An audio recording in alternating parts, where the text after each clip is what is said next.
What's up, guys? This is Anthony from AnthonysCustoms, and for this review, I am very happy to be showing you the Storm Collectibles Mortal Kombat Scorpion.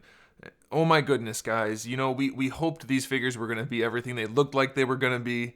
We haven't had a great line of Mortal Kombat figures in basically forever. We've had some decent ones throughout. We had the Mezco ones, which looked great, but not the most articulation. And then Storm comes along, and who's heard of Storm at that point? And basically nobody. And then they show these figures, which look fantastic, and we're all like, that's too good to be true.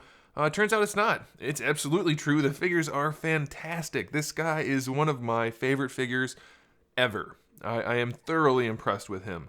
But hopefully that's not enough to make you click away from the video, because you should see the rest of the figure. You should let me go into detail, because there's a lot of stuff to talk about. It's really fantastic, and I'm very excited to show you. So let's go ahead and get it off the stand and take a closer look. The first thing to talk about is the height. Some places were reporting that it was 7 inches tall, some that it was 6, and then it's listed as a 1/12 scale figure officially on the box and on the website and everything. So what size is it? That's kind of important. Let's find out. He stands almost exactly 7 inches tall, which makes him just shy of 18 centimeters. Now, here's what you're probably thinking. Dang it, that's too big.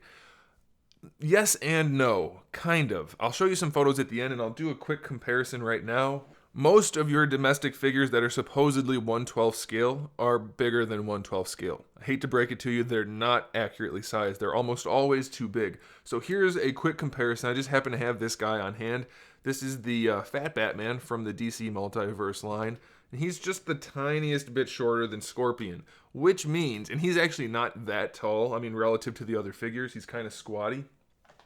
So to me, that means that yes, he's technically a 7-inch tall figure, but he's only a tiny bit bigger than most of your other domestic figures. Like a lot of the Captain Americas are 6 3/4 inches tall. So as long as you don't literally have them standing straight up and down next to each other, you're not going to really be able to tell that he's too big. Okay, so yes, he's probably not. He's not probably. He's definitely not technically 1/12 scale, but I think it's okay, especially given the fact that it's a really cool figure. Otherwise, I think we can give him a little bit of leeway there. That's my thought anyway. So before we get into the figure anymore, though, let's talk about accessories, because we have quite a few, given the price point especially. We have a whole bunch. So first of all, we have interchangeable face masks. We have the one that's kind of like the more mechanical looking one, the sculpted one with the vents in it. And then we also have the cloth one. And they both look great. I really like the options to have the interchangeable face masks. I think that's pretty cool. We have a whole bunch of different hands. We have the 2 fist hands that come on him in the package, 2 open palm hands, 2 spread finger open palm hands, 2 sort of gripping hands, and then 1 hand that's literally for gripping the rolled up spear and rope. So speaking of the spear and rope, we have that. We have the one that he can hold in his hand, and the one that goes over his wrist to make it look like he's actually throwing it out, saying, "Get over here." So that's pretty nice. And then we have an interchangeable skull head, which in a lot of the photos previously, early on, it looked like it was going to be too small. It's not. It looks fine. I'm perfectly happy with it. And the jaw is hinged, so that's cool. And it has the fire accessory, which I have to say, the part that comes out of the mouth could have a better paint job. It's a little stripy, but it's a nice translucent yellow, so it's okay. But then we have the part that goes on the ground, which is very well painted. So maybe I just got a fluke, and the mouth part is painted normally for other people. But if they're all painted like the part that goes on the ground, it's very nice. I like that a whole bunch. And it comes with a little tiny instruction booklet if you need that, but you really shouldn't, because it's a pretty straightforward figure in terms of accessories and that kind of thing. Now, you're probably wondering about the articulation. These guys are supposed to be super articulated, and they're supposed to look really nice. Well, I have to say, if you just look at it, which you've been doing, you can see it does look really nice. It's very well sculpted. It's all hand sculpted, so that's a good thing. I like that feature. You know, things are starting to move toward digital sculpting more and more. I think most of the Marvel Legends, if not all of them, are digitally sculpted. I'm almost positive all of the figure arts are digitally sculpted.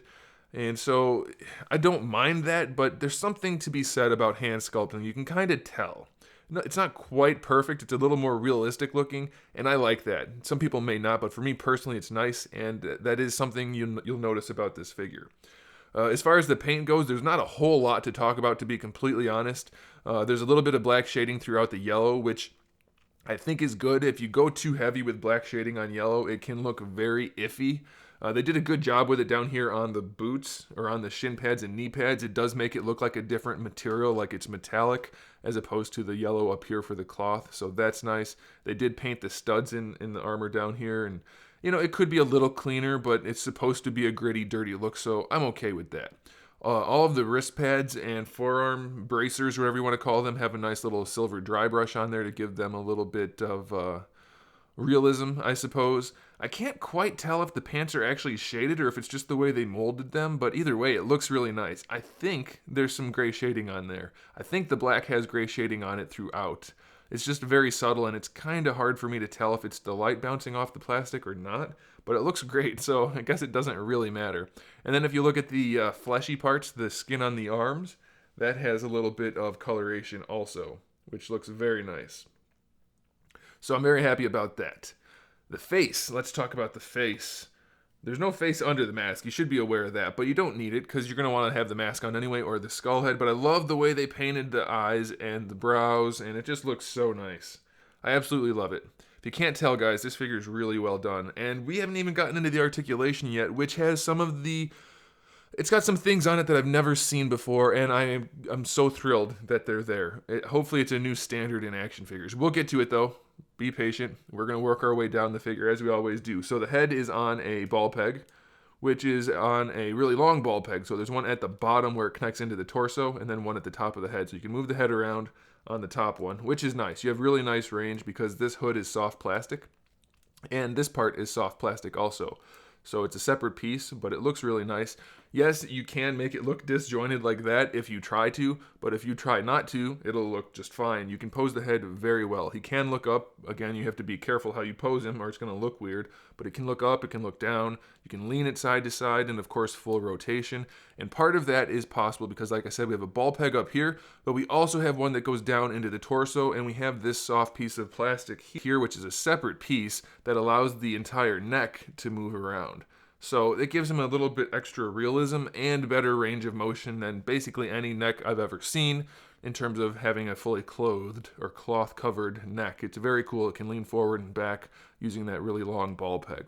And if you want to pop it off, it's no big deal to swap out and put the skull head on there. So it's very cool. I like that feature. I love that they added that neck ball peg. A lot of this figure, at least for the torso, is basically like a skeleton with the softer stuff on top, especially for these pieces. These are not connected anywhere except for at the bottom. And you're probably wondering what I was wondering when they first showed this, how are they going to get the torso to work with these on here? And if you'll notice, they sculpted a couple of wrinkles and folds in here, and that does help. It doesn't move as much as you would think, but it still somehow looks good. I'm not sure how they did that, to be honest. It's kind of like a little trick, but it works. So we have a double ball peg for the diaphragm joint, so you can lean him forward on that double ball peg pretty far, at least as far as most ab crunches work. And you can see this does kind of bend over some, but the way it works, it doesn't move that much. The yellow part doesn't actually move that much, but it still looks just the way it should. Like I said, I don't really know. I guess the way they sculpted it, it just kind of tricks the eye, but it works very nicely. And since it's a nice soft material, you don't really have any issue. You can lean him back also pretty far. You can see that. Really nice range, and it moves with it just as well as it needs to. So very, very happy about that. And since it's a double ball peg, of course, you can kind of shift it forward and back, and that will allow you to hide any gapping. Because if you try, you can kind of find a gap in there, but you can hide it no problem at all. So that's very nice. It will lean from side to side. These, of course, being that they're flat pieces, don't really want to flex to the side that much, but you can do it. He doesn't have the craziest range side to side, not anywhere near as good as the front to back, but it's still pretty good, like impressively good leaning side to side. You should really have no trouble posing this guy. And of course, since it's a double ball peg, you can rotate it around, and the suit will move with it. You can see it kind of shifts a little bit and twists, but since it is connected here, you're going to have some resistance, but it shouldn't be a problem. And then on top of that double ball peg up here, we do have a single ball peg down here because there's no actual crotch anywhere. It's just some floating pieces. It's kind of like a Figma in that regard. There's a single ball peg that goes into the torso, and then it's like an upside down T. So there's a ball peg for each hip and one in the torso. So when you lean him forward on that bottom ball peg, you're actually essentially leaning the legs forward. It's just one piece, one joint, and then the ball peg for the legs also, of course. So it's kind of unique in that regard. It functions really well underneath the soft goods, because the soft goods, well, I shouldn't call them soft goods, because soft goods implies cloth. It's not cloth, it's just soft plastic, but it's really soft, so that's nice. Let's talk about the shoulders. We have a ball peg going from the shoulder into the torso. That skin part right there is just a floating cap. It just hides the joint. So you can move the arm around and that's just going to follow it, and it follows very well. I know it's kind of hard to see because of that yellow part, but you can move the entire shoulder around very well. Get it all the way across if you want to. Not across, but you can see how much it's pulled this over. You can bring the arms forward pretty far. It's pretty impressive. And then the shoulder itself is a ball hinge. So most of the imports, we have a ball peg going into the torso, and that ball peg leads to the ball hinge, which is the actual ball of the shoulder, which you can bring the arm all the way out. I'll show you on the inside. You can pop it off, obviously. You have a socket in there, and then this piece, which is that floating piece. So that's fine, and don't worry about it popping off. It'll go right back on. In fact, when you have Ryu, you'll have to do that, or you'll want to do that, because that's the way you can get him into some extra poses. And it'll just pop right back in because it's a ball peg. So you have the ball hinge there, and you can get the arm all the way up, and like you saw, it won't break, it'll just come apart. So that's a good thing, but look at that range. No problem at all getting that arm all the way up, and you have the full rotation, of course, but you're going to have this in the way. So you probably don't want to raise the arm this way too far. I mean, it's going to bump into the gi, if you want to call it a gi, but you can still do it because it's soft, so you should be okay. If you're careful with how you pose him, you can make it look pretty good. So that's all right. I'm okay with it. I mean, there's nothing you can do about it. If you're going to have material there, you're going to have material there. And then you have your full bicep swivel, which works just fine, no problem at all. You have your double jointed elbow, which gives you way better than 90 degrees, so that's nice. You don't really have any rotation in those joints, and I'm fine with that. You don't need it, because you have the rotation everywhere else you need, so just the double joint is there. That's fine. This is a floating piece, which I really like, because you can move it around with the hand, so that if you want to put the hand like this, you can just rotate this around, and then it looks good still. Or you can rotate it this way and it still looks good. So that's a nice soft piece. Then you have your ball hinge for the wrist. And this is another one of those things that I'm very impressed with. Not only is it a ball hinge, but the part that goes into the forearm is an actual ball peg. So you can move the hand around a little bit extra. Now that's not going to be necessary for a fist like this, but when you have the hands that go up like that to shoot the rope out or the spear, it does make it better. You have extra posability because of that. So I love that. It's so nice. And another thing that I find absolutely, it's amazing to me that no other companies have done this, at least not that I've experienced and not on a regular basis. The hands are a soft plastic. So the peg, not only is the peg a good shaped peg, it's just got enough of a lip to hold everything on. The hands are soft, and I don't know why this is the first time I've seen it.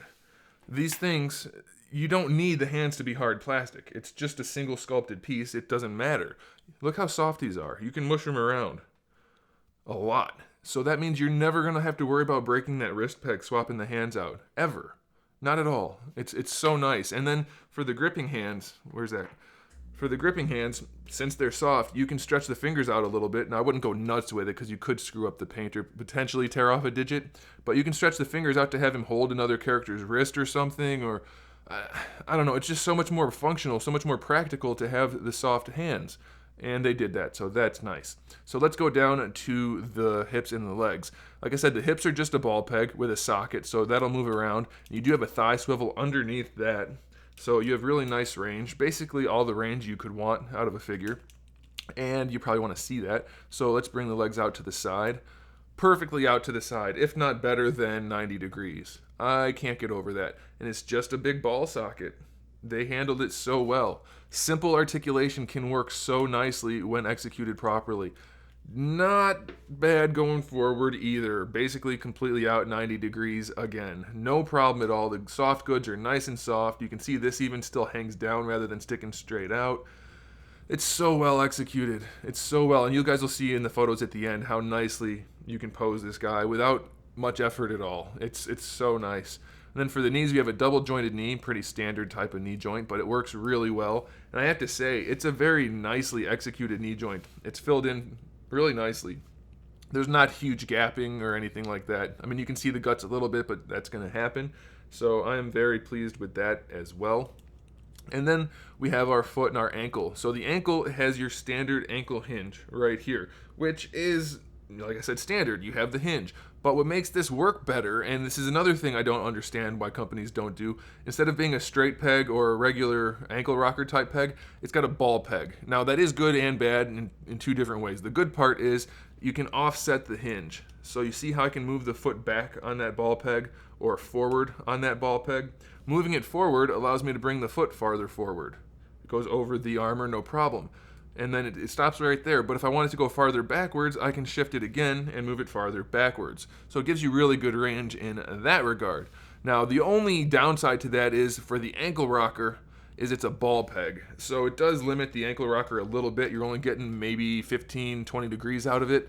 But having that ball peg does give you a little bit extra mobility so that you can keep his feet flat on the ground as long as he's not in a crazy dynamic pose. So there are some drawbacks, but for the most part it works really well. I'm very happy with it. And then we do have a toe hinge. I'm not crazy about the toe hinge. It's too far back on the foot, to be honest, and I don't like that this is a separate piece right here. Not separate, but the sculpt is cut out. If the hinge was larger and pushed forward, you would be able to continue that clean line. If the hinge went all the way down on the plastic, you'd continue that clean line, and you'd have the hinge farther where the toes actually bend. But obviously the toe hinge is hardly anything to really worry about. It's nice that it's there at all, and the rest of the figure just more than makes up for it. You know, if you're posing him and you do pop a leg off or an arm off, it's a ball peg, so that's fine. I mean, that's gonna happen. If you're gonna push the figure's limits at all, you're gonna pop the head off, the arms off, the legs off. That happens on ball pegs. If you collect imports, you've probably done that many times in the first place. So, guys, I couldn't be happier with these figures. They're just so well done, so fantastic. I never expected to have a 15-minute review on a 6-inch or 7-inch figure, but man, I love it. This figure is easily one of my favorite figures in a long time, if not ever. It's just so well done. I'm so very happy with it. I can't wait for Sub-Zero. I'll be reviewing Ryu very soon also. Man, I can't wait to get the rest of these guys. I'm so pleased, and I think you guys will be too. Big Bad Toy Store is one of their official distributors, or retailers, I guess I should say, so make sure you check that link in the description. These guys are sold out right now, but the limited edition is still available, and I think they may be getting more in stock, so keep an eye on that. You may be able to do that, but you can probably pre-order the other ones. I'm not sure if those are sold out, but you'll want to do that because these definitely are going to be very, very high in demand. They're so nice. Very cool figures. So that'll do it, guys. That's the review. Make sure you stick around here for the photos at the end so you can see this guy in some awesome poses. And make sure you subscribe to the channel. I have new videos up every single day. We talk about action figures, obviously, movies, TV shows, video games, all kinds of fun stuff. We even do live streaming 3 times a week, so if you want to chat, I'll be there for that. Right here on this channel. Lots of fun stuff. Make sure you turn on notifications so you don't miss any of it. And in the meantime, keep collecting.